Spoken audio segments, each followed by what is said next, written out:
Okay, picture this. You're in the emergency department and in walks Jane Ralphman. She's a 45-year-old woman and she's got a 24-hour history of this intermittent, really colicky pain in her right upper quadrant. She tells you the pain started about an hour after a massive, heavy dinner. We're talking fatty foods. Now she's running a fever, she's nauseous, and when you do your physical exam, abdominal rigidity and a glaringly positive Murphy sign. Her white count is up and ultrasound shows a thickened gallbladder wall with pericholecystic fluid. You guys know this. This isn't just a bad stomach ache. This is a textbook presentation of acute calculus cholecystitis, a scenario you will absolutely see in the ER and honestly, time and time again on your medical licensing exams. So today, we are going to unpack exactly how Jane's body got to this point. Welcome to this explainer on cholelithiasis and cholecystitis.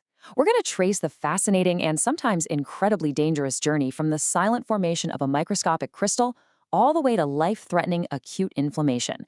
And we'll be heavily focusing on those high-yield buzz points you need to master. Here is our roadmap for today. We'll start with the patient and the problem, move through the types of gallstones and how they form, dive into acute cholecystitis, look at some severe and chronic complications, and finally finish up with the strawberry gallbladder. Let's get right into it. Section 1, the patient and the problem. Jane's diagnosis. So Jane is suffering from a gallstone that just became violently symptomatic. But before we get into her specific acquired pathology, let's briefly zoom out. What about congenital anomalies of the gallbladder? Well, they're actually pretty rare. We're talking about a 0.15% incidence overall. You might occasionally see complete agenesis, where it's just missing, or even a duplicated gallbladder. But the absolute most important buzz point you need in your back pocket for boards is the Phrygian cap. This is a congenital deformity where the fundus of the gallbladder literally folds over on itself. It's the most common anomaly, showing up in about 4% of cases. It's usually totally benign, but it's a classic trivia point you absolutely must know. Now, congenital issues aren't what brought Jane to the ER. Her problem developed over time. Which brings us to Section 2, types of gallstones, the rule of threes. Gallstone disease, or cholelithiasis, is incredibly common. It affects roughly 15% of the U.S. population. And to really master this disease, we have to break down the 3 distinct types of stones that form in the biliary tree. This breakdown is pure gold for exam prep, so let's lock it in. First up, cholesterol stones. These are the big ones, making up over 80% of gallstones in the U.S. They are radiolucent, meaning they won't typically show up on a standard X-ray. And what drives them? Things like obesity, age, and notably female sex hormones, like estrogen. That's exactly why women are twice as likely to develop them compared to men. Next, we have black pigment stones. Now, these are radio-opaque, so you will see them on an X-ray. They form in sterile bile and are essentially made of unconjugated bilirubin and calcium. The crucial takeaway here is their trigger. Think high heme turnover. If you see a patient with a hemolytic anemia, like sickle cell or hereditary spherocytosis or cirrhosis, you should immediately be thinking about black pigment stones. Finally, brown pigment stones. These are radiolucent, composed of calcium bilirubinate. But unlike the black stones, these guys form an infected bile. They're strongly associated with biliary stasis and anaerobic bacterial infections, or even parasitic infections like liver flukes. Now, visual anchoring is an incredible way to remember this stuff. Just look at the distinct gross appearances here. Notice those pale yellow multifaceted stones? Those are the cholesterol stones. They almost look like kernels of corn. Then you have the black pigment stones. They're small, shiny, and hard, literally forged from all that high bilirubin turnover. And then contrast that with the brown pigment stones, which look softer, rougher, and kind of earthy. They really bear the visual signs of bacterial infection and stasis. When you're reading a clinical vignette, try to keep these exact images in your mind's eye. Moving on to Section 3, how gallstones form, the pathogenesis. Okay, so we know what they look like, but how does a normal, free-flowing fluid suddenly turn into these solid masses? Let's focus on the cholesterol stones, since they dominate the U.S. demographic and they're exactly what our patient Jane has. The pathogenesis is this really fascinating multi-step cascade. It all starts with supersaturation. Normally, cholesterol stays soluble in bile because it's neatly packaged into vesicles. But when the liver pumps out way too much cholesterol, that bile becomes unphysiologically supersaturated. Step 2 is nucleation, and pay attention because this is highly testable. Those liquid vesicles start transforming into solid cholesterol monohydrate crystals. This doesn't just happen on its own. It's actively accelerated by a pronucleating agent, specifically mucin glycoprotein, which is secreted by the gallbladder mucosa. From there, these crystals start assembling around a nidus, often just a tiny speck of calcium bilirubinate pigment. Then, add in step 4, gallbladder dysmotility. If the gallbladder isn't emptying properly, you get stasis, and that stasis creates the perfect quiet environment for those crystals to aggregate, grow into microliths, and eventually become mature macroscopic gallstones. Section 4, acute cholecystitis, the inflammation cascade. Now, most people walking around with gallstones are entirely asymptomatic. They don't even know they have them.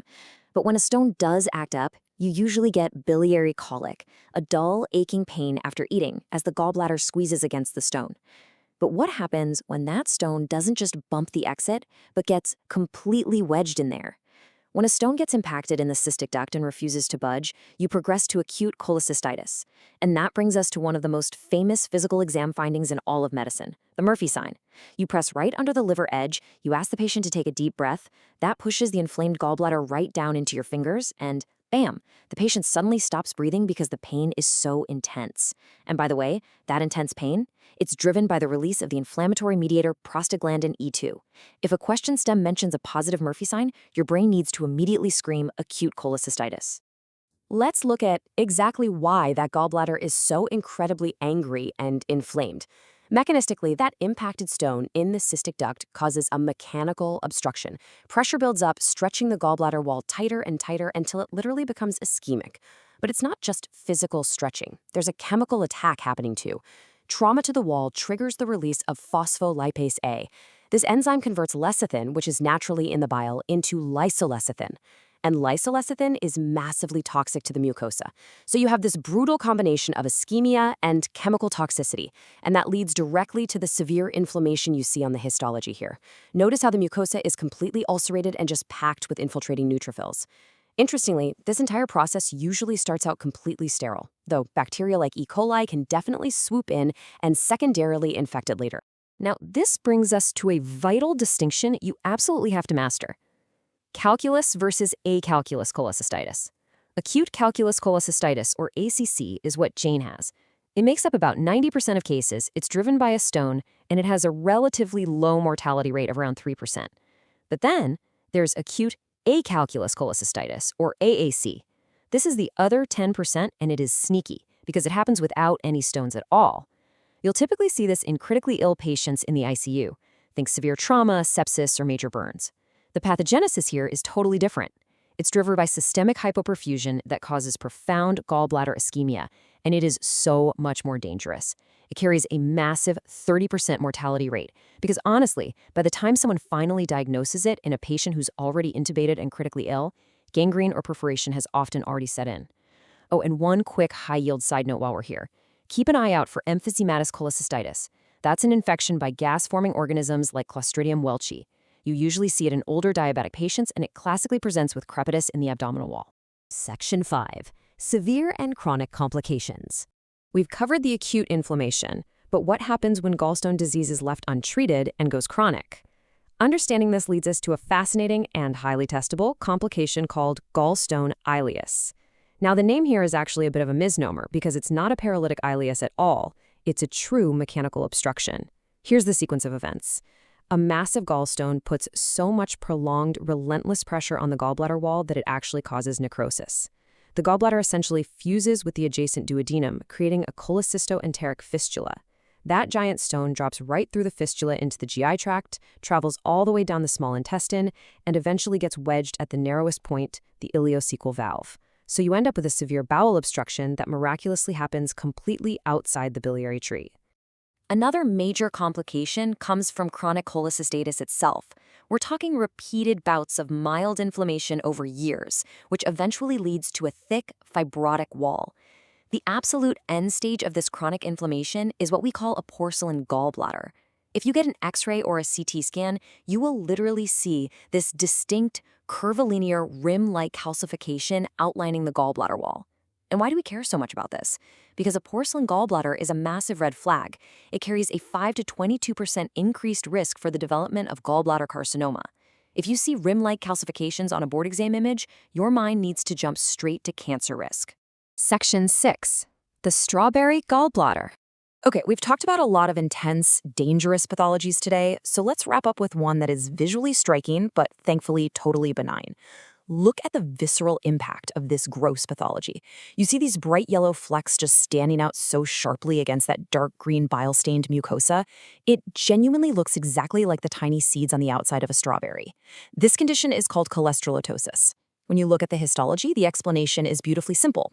Those little yellow spots, they are just accumulations of lipid-laden macrophages, which we also call foam cells, stuffed right into the lamina propria of the gallbladder wall. It happens when the bile is heavily supersaturated with cholesterol. But here is the most important thing to know about the strawberry gallbladder. Unlike the porcelain gallbladder we just talked about, cholelithiasis is generally asymptomatic, and it is absolutely not associated with an increased risk of malignancy. It is just a really beautiful, benign marker of cholesterol supersaturation. So we've journeyed all the way from Jane Rothman's localized, acute ER pain, back to the microscopic supersaturation of cholesterol, through the devastating ischemia of acalculous cholecystitis, and finally to the bright yellow lipid flecks of a strawberry gallbladder. It really makes you think, doesn't it? If just a delicate shift in our bile's chemical balance, a tiny increase in mucin, or a brief moment of stasis can create solid stones and silent strawberries right inside our own organs, what other intricate, silent crystalline worlds are forming in our bodies right now, completely without us knowing? Thank you so much for joining this explainer. Keep learning, keep questioning, and we'll see you next time.